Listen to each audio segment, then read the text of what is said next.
las estenosis laringotraqueales. Recordemos que es una disminución permanente del lumen laringotraqueal, donde la pared tisular normal es reemplazada por tejido fibrótico y que las causas pueden ser congénitas, adquiridas e idiopáticas. Ahora vamos a hablar principalmente sobre las causas, cómo estudiarla a la estenosis y, por supuesto, de acuerdo a ello, cómo realizar el tratamiento. Por supuesto, es una patología realmente de difícil manejo. Obtener un resultado que permita recuperar la función, sobre todo de la laringe, fonatoria, respiratoria y deglutoria, no siempre es fácil o factible de obtener en estos pacientes con el compromiso con estenosis. Y la dificultad principal para nosotros es determinar qué estructura está involucrada para poder resolver el problema.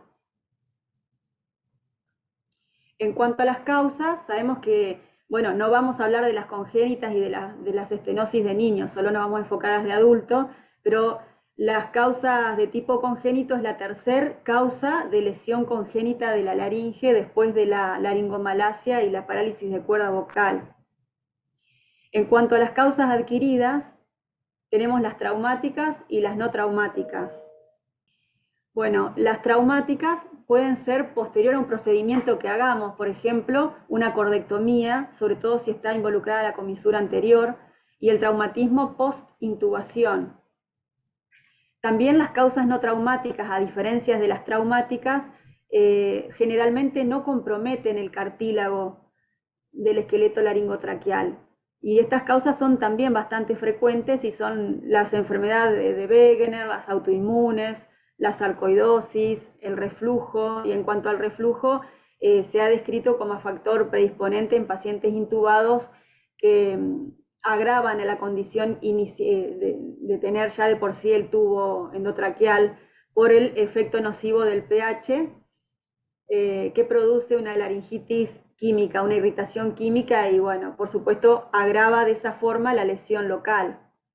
Las secuelas de tuberculosis, post-radioterapia, esto lo vemos, y otras como las amiloidosis y, bueno, esta fotito que tenemos acá arriba es una causa idiopática. Las causas idiopáticas son enfermedades inflamatorias progresivas de causa desconocida que compromete el cartílago, cricoides, la articulación cricoaritenoidea, sobre todo se produce en mujeres de 50 años o más, y su diagnóstico es por exclusión, y esto sí que vemos también.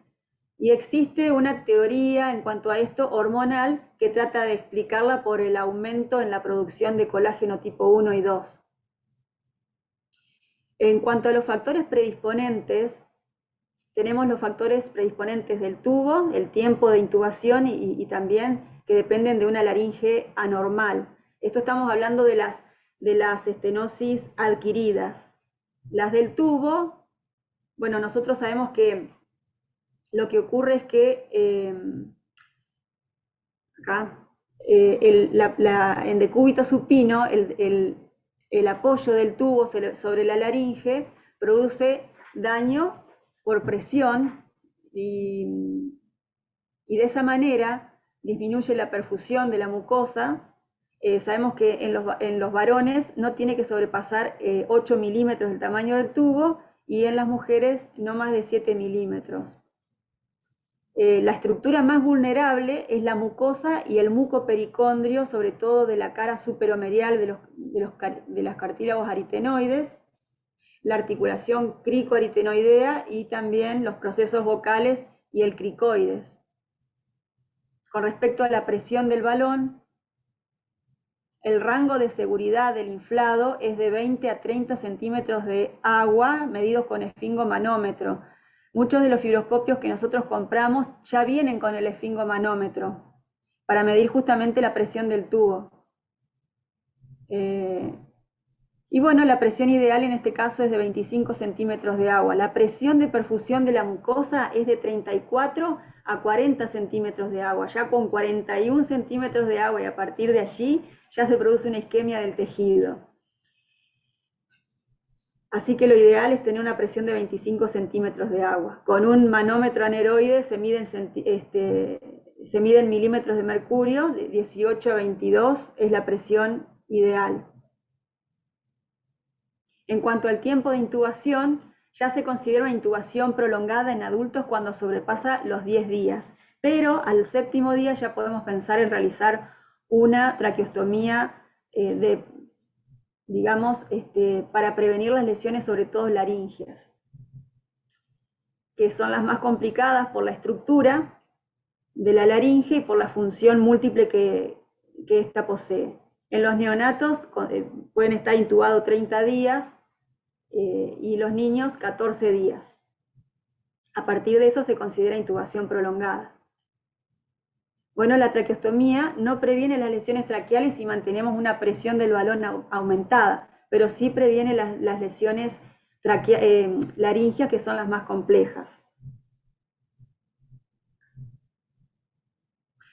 Bueno, antes de pasar a eso, quería comentarles de que las laringes anormales se refiere a quemaduras de un paciente que tiene quemaduras de vía aérea, infecciones laringeas crónicas, radionecrosis, patologías inmunes.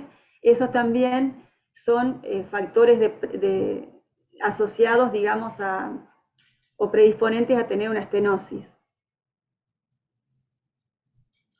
En cuanto a las lesiones, es muy importante definirlas, porque de acuerdo a la definición, digamos, a la presencia de lesiones agudas o tardías, vamos a hacer el tratamiento. Las lesiones pueden ser agudas o tardías. Dentro de las agudas, edema, tejido de granulación, úlcera o cicatriz.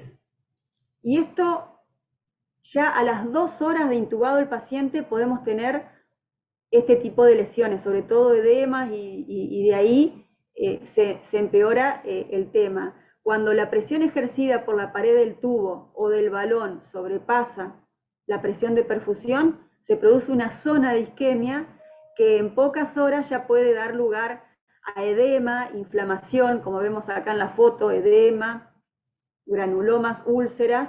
Posteriormente se produce una erosión del epitelio y ahí aparece la ulceración, y si esta ulceración es suficientemente profunda, puede afectar el cartílago subyacente, los aritenoides, cricoides, provocando una pericondritis. O sea que se produce edema, inflamación, ulceración y de ahí pericondritis con infiltrados inflamatorios con células linfocíticas que pueden producir necrosis del cricoides y afectación de los cartílagos, provocando una condritis y destrucción luego de los cartílagos. Así que las lesiones agudas son el edema y el tejido de granulación, y las lesiones tardías la úlcera y la cicatriz. Es muy importante entonces definirlas, porque tengamos en cuenta que de acuerdo a esto vamos a tratarlas. Las lesiones agudas se resuelven en 8 a 14 semanas luego de haber resuelto la causa. En este caso sacamos el tubo y revierte. También damos corticoides y mejora para limitar la inflamación. Sin embargo, bueno, acá tenemos las lesiones tardías, ya cuando hay destrucción del cartílago, cricoides, hay alteración de la estructura. Ya cuando hay estas alteraciones son lesiones tardías y el tratamiento ya es otro. Simplemente ahí ya tenemos que optar por un tratamiento por vía abierta, no endoscópico. En cuanto a la evaluación, comenzamos con la fibrolaringoscopía, y es muy importante ver los aspectos dinámicos que tiene la laringe en este estudio, en donde podemos evaluar la movilidad cordal, la presencia de aspiración o trastornos de la deglución, ya que cuando tenemos trastornos de la deglución o aspiración ya nos contraindica una resección anastomosis, por ejemplo. Así que tenemos que evaluar eso, si presenta traqueomalacia, todos los trastornos o aspectos dinámicos de la laringe y la tráquea. Además, nos permite pasar a través de la glotis y evaluar las estenosis. Bueno, en este caso tenemos una disminución de la motilidad de apertura, ¿no es cierto?, de la apertura cordal, Tenemos una estenosis glótica, pero a su vez una estenosis traqueal, pues podemos pasar a través de la glotis y vemos que a su vez tiene una estenosis traqueal, es una estenosis combinada. Y cuando tenemos una estenosis traqueal es muy importante ver a qué nivel está, qué distancia tiene con la cara inferior de las cuerdas vocales, qué distancia tiene con el cricoides, la distancia que tiene con el ostoma si es que el paciente tiene una traqueostomía. También nos permite ver la longitud, si podemos pasar por la misma, y si es membranosa, también podemos inferirlo, aunque eso ya tenemos que tener la tomografía para ver si no tiene compromiso del cartílago. En cuanto a la estroboscopía, nos permite ver la onda mucosa y también observar, tener un parámetro de la calidad de la voz del paciente. Acá también es muy importante tener en cuenta la evaluación desde la traqueostomía. Si tenemos el paciente con una traqueostomía y siempre que se pueda introducir la óptica o el fibrolaringoscopio a través del ostoma, porque de esa forma podemos ver la cara inferior de la glotis y las lesiones que por ahí no siempre se ven desde la cara superior. Como en este caso que vemos una fibrosis que no se ve desde una adherencia, digamos, que no se ve desde la cara superior. Acá vemos una estenosis glótica posterior, pero desde abajo, desde el ostoma, vemos la adherencia y también fibrosis en la comisura posterior. Es un complemento muy, muy importante. La tomografía nos permite decidir la técnica. Los cortes axiales nos muestra si hay compromiso o no de la estructura cartilaginosa. Si hay compromiso del cartílago, o sea, tiene compromiso transmural, el abordaje va a ser externo. Ahora, si no tiene compromiso del cartílago, como en esta de acá arriba, este dibujito, esta tomografía de acá arriba, que se ve un engrosamiento mucoso, pero no hay compromiso del cartílago, ya podemos realizar un tratamiento endoscópico.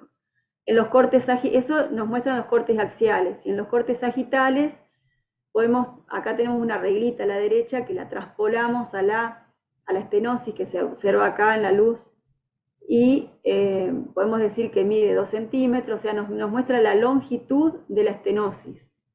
Acá están los cartílagos cricoides, y bueno, podemos ver la relación que tiene con el cartílago cricoide.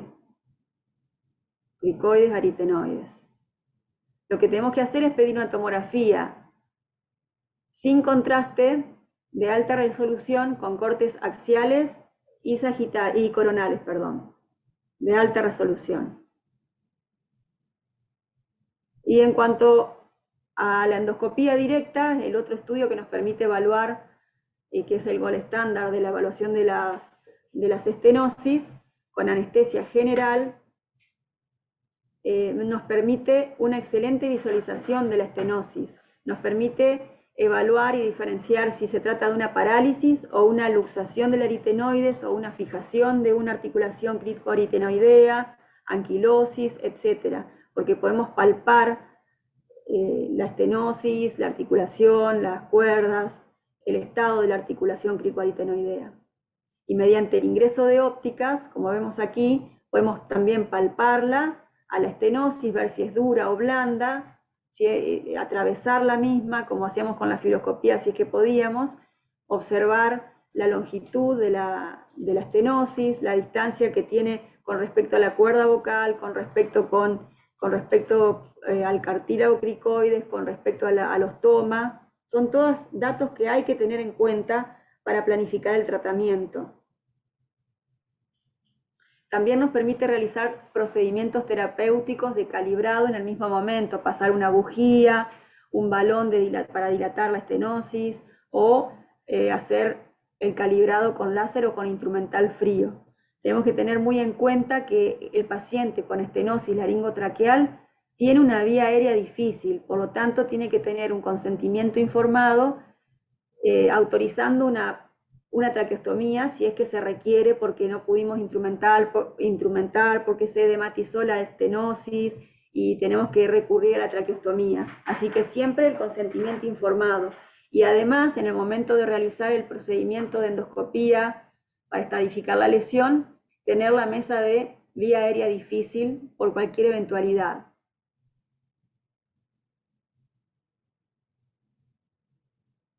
Bueno, antes, digamos, tenemos que tener en cuenta también en la parte de la evaluación algunos estudios como por ejemplo la videodeglución, ya que para hacer por ejemplo, una resección anastomosis, el paciente tiene que tener una glotis competente, así que no se tiene que aspirar porque eso le va a producir tos y puede complicar la sutura, puede ocurrir una dehiscencia de la sutura, por ejemplo.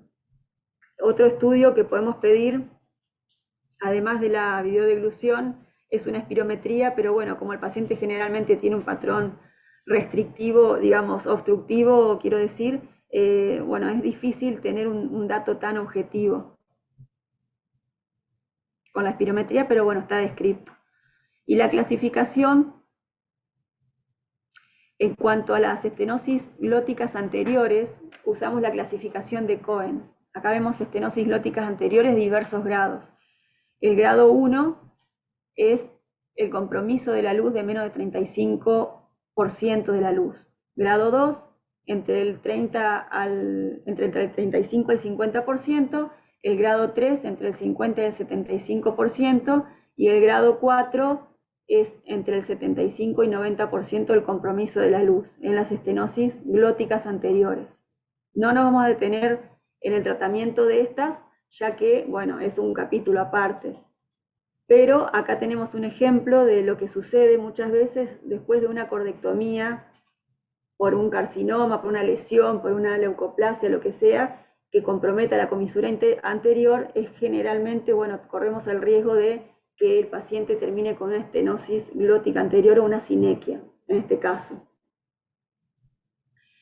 En cuanto a las estenosis glóticas posteriores, usamos la clasificación de Bogdasarian, es la más común, y se divide o se clasifica en 4 tipos también.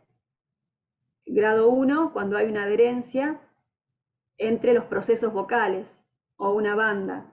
El grado 2 es cuando ya hay mayor compromiso hasta el cricoides, una banda fibrosa, en este caso, entre los procesos vocales, aritenoides y cartílago cricoides.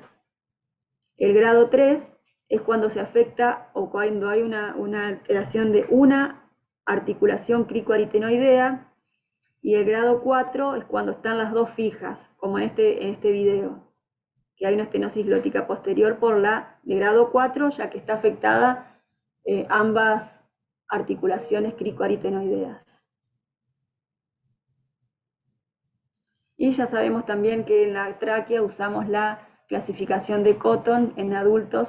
En la de Cotton de grado 1 es el compromiso de menos del 70%, grado 2 entre el 70 y el 90% de la obstrucción de la luz, grado 3 mayor de 90%, y grado 4 es un fondo de saco, una obstrucción total. En cuanto a los tratamientos, o al tratamiento de la estenosis laringotraqueal, laringias y traqueales, o laringias o traqueales, ¿no es cierto? Tenemos los procedimientos endoscópicos, los procedimientos abiertos y el uso de stent. Contamos con estos procedimientos que ahora vamos a detallar. Los procedimientos endoscópicos son la incisión con o sin láser, aumentando el diámetro, digamos, o permeabilizando la luz, la dilatación con bujías o con balón. Y los procedimientos abiertos, la resección de la estenosis con anastomosis traqueotraqueal, cricotraqueal o tirotraqueal, según corresponda, según, ¿no es cierto?, el compromiso, siempre y cuando haya lugar para hacer una sutura, ¿no es cierto?, que para eso tiene que tener 1 centímetro de distancia de las cuerdas vocales. Y la laringotraqueoplastia o laringoplastia con split anterior posterior con o sin interposición de cartílago costal y stent macizo. Y después el uso de stent. Ahora lo vamos a ver. Bueno, es muy importante, fundamental, diría yo, antes de tratar la estenosis, tener una buena evaluación. Y estar muy bien, digamos, diferenciar muy bien en qué etapa estamos de la inflamación o del proceso.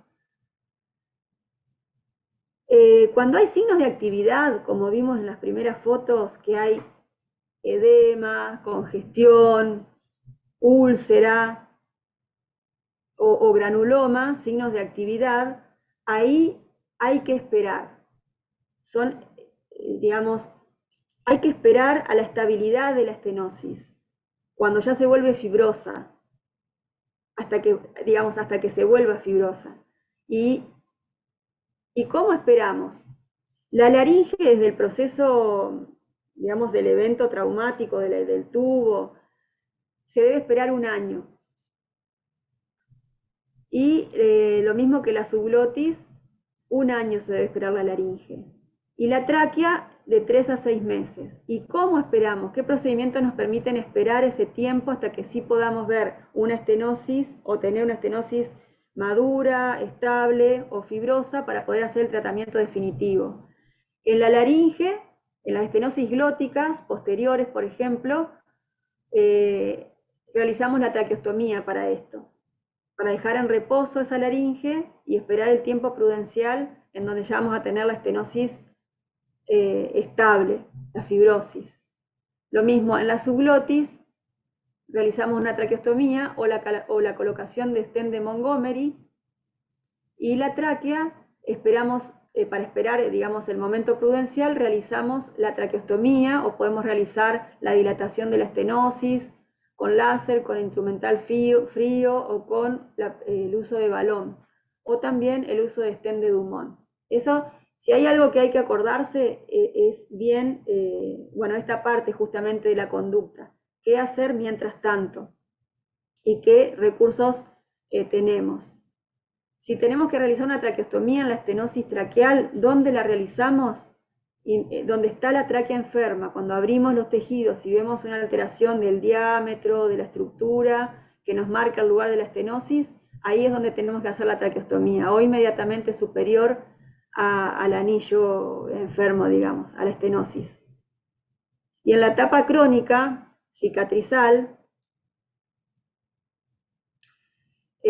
también es importante que cuando la estenosis está ya estable o madura, tenemos los tratamientos definitivos, que vamos a realizarlos de acuerdo a la localización y a la estructura comprometida.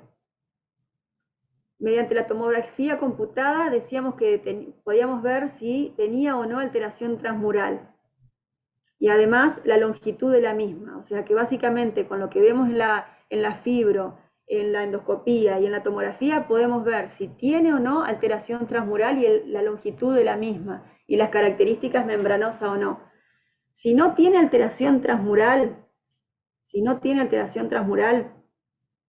y es de grado 1 o 3 de Cotton o Bogdasarian, o sea, glótica posterior o traqueal de grado 1 a 3, mide menos de 1,5 centímetros de longitud y es membranosa, podemos realizar procedimientos endoscópicos, que habíamos dicho que son el uso del láser, de las bujías, dilatación con balón.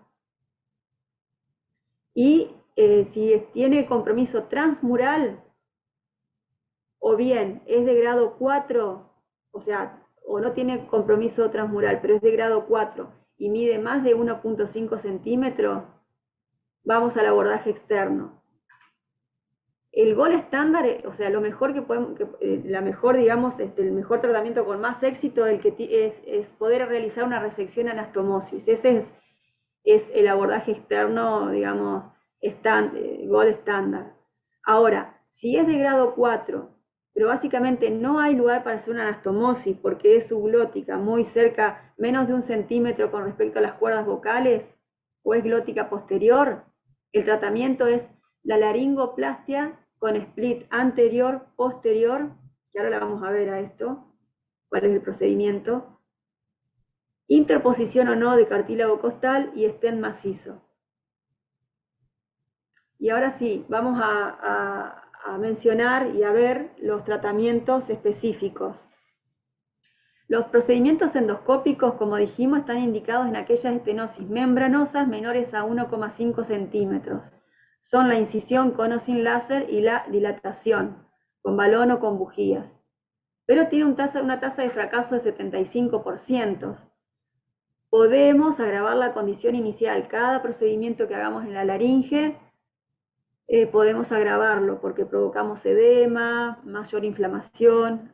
Estos procedimientos no son recomendables como único tratamiento, no debería realizarse luego de 1 o 2 intentos, y para tratar en primer momento y estabilizar el paciente sí es una indicación adecuada. Acá vemos los resultados, que cuanto mayor es el grado, mayor porcentaje de fracaso. Acá vemos un ejemplo en donde tenemos una estenosis traqueal, membranosa, lejos de las cuerdas vocales, menos de 1,5 centímetros, así que está indicado hacer un tratamiento endoscópico, y acá se realiza con láser una incisión en forma radiada, dejando puentes de mucoso entre cada una de las incisiones para evitar la recidiva, y tiene que llegar las incisiones hasta el pericondrio. Bueno, acá se usan procedimientos combinados, como vemos aquí, se usa además de la incisión, la dilatación con balón.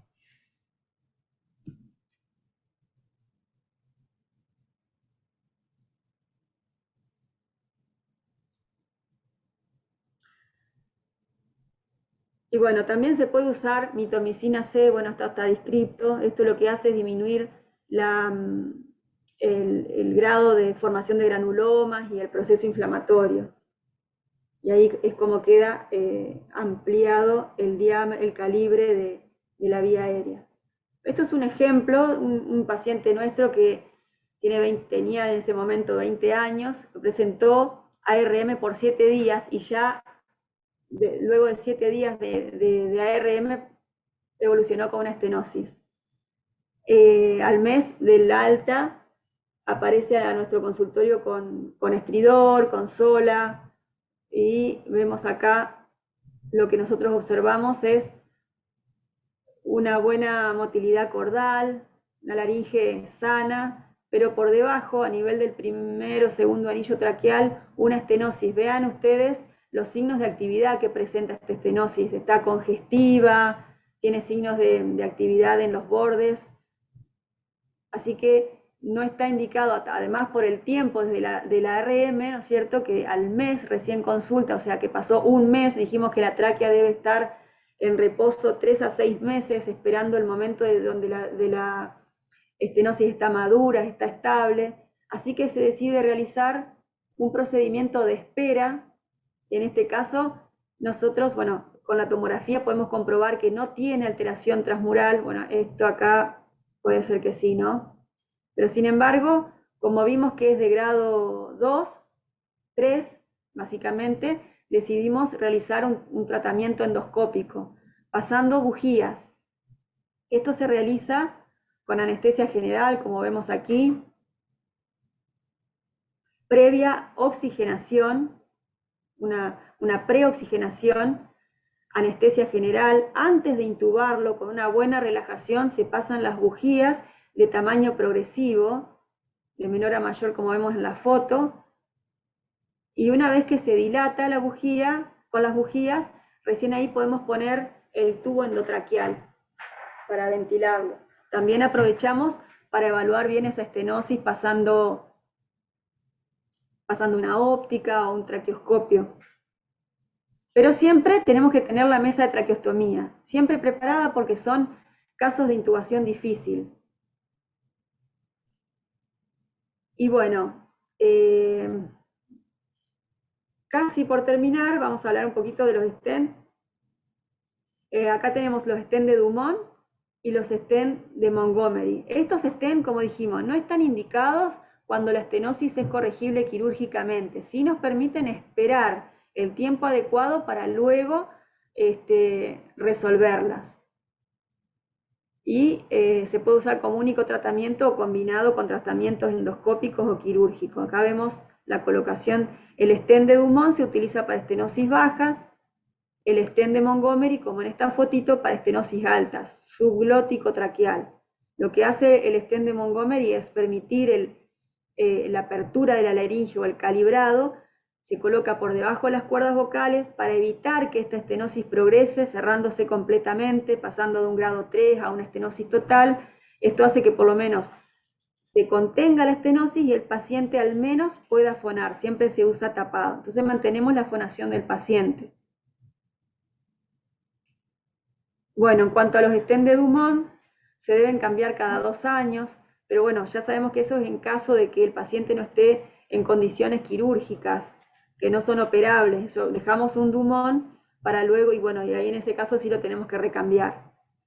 Como dijimos, se usan estenosis traqueales bajas, en etapa inflamatoria, en espera del tiempo prudencial para la resolución quirúrgica definitiva. O mantener en la vía aérea hasta que el paciente esté en condiciones quirúrgicas.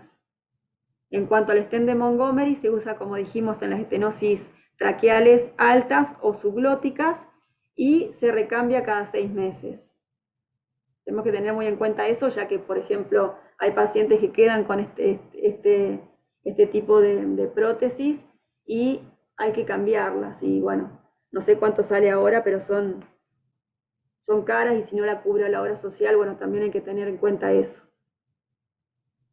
Acá tenemos el set de colocación del Dumont, lo vamos a ir viendo, pero acá tenemos el traqueoscopio, este es el colocador, digamos, aquí se pone el stent con la ayuda de este dispositivo en la puntita, y con esto que es como un mandril se empuja el stent, este mandril se coloca por dentro de este colocador, y a su vez este colocador por dentro del traqueoscopio. Bueno, y las bujías, como dijimos, primero se dilata la estenosis.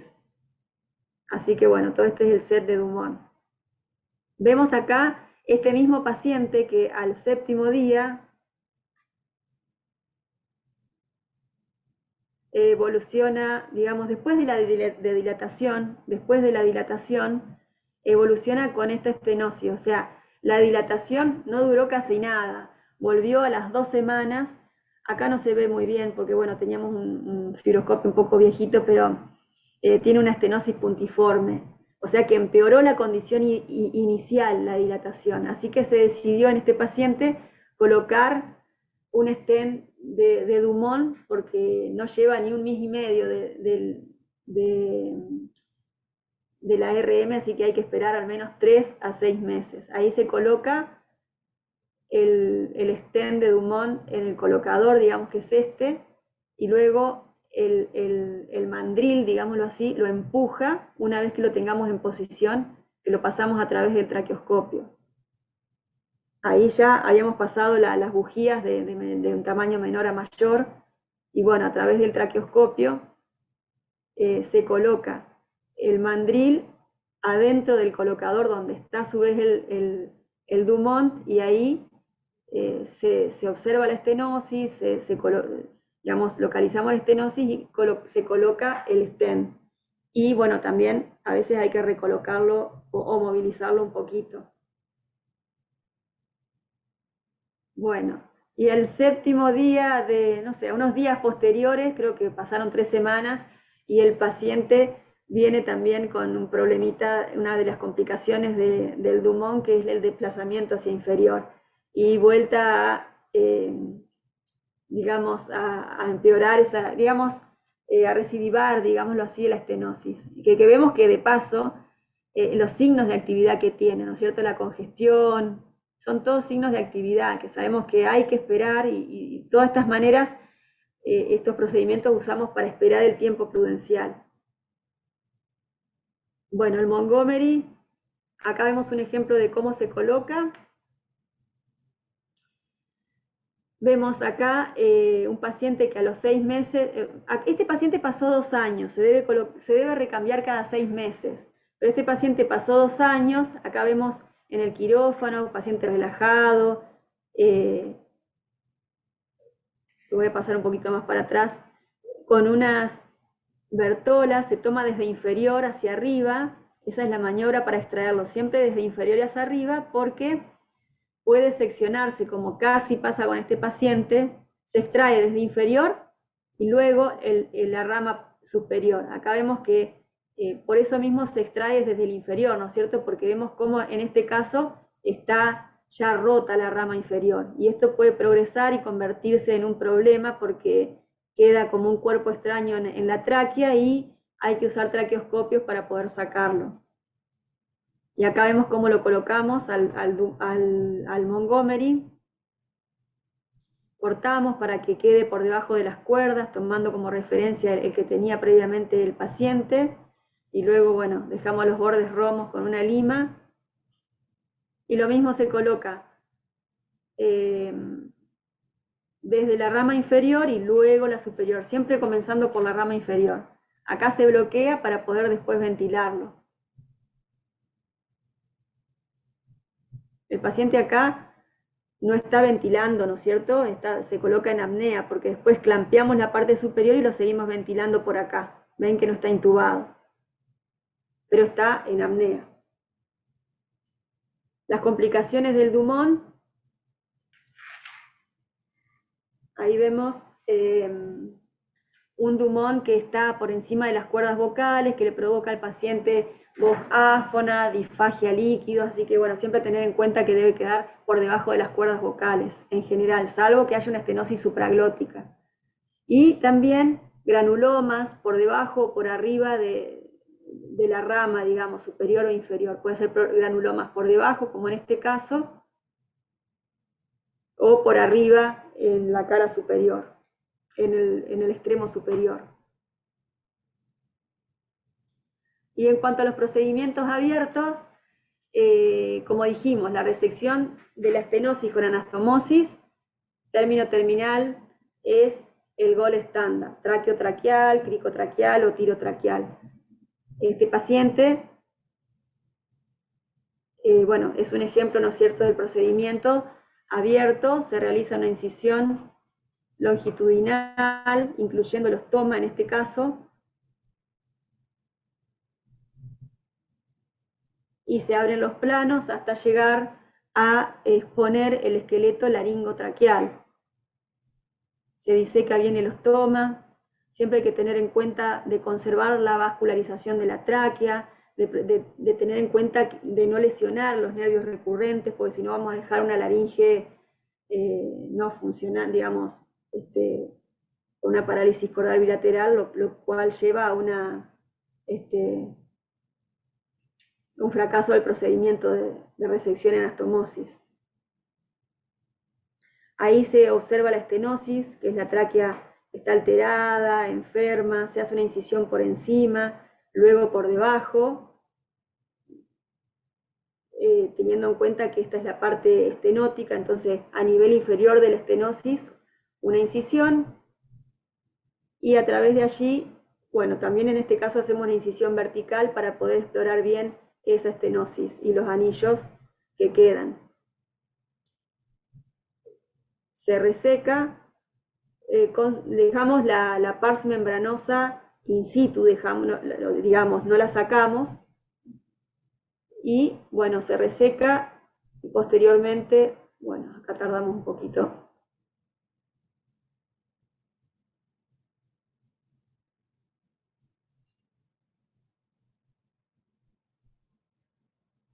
Una vez que resecamos la estenosis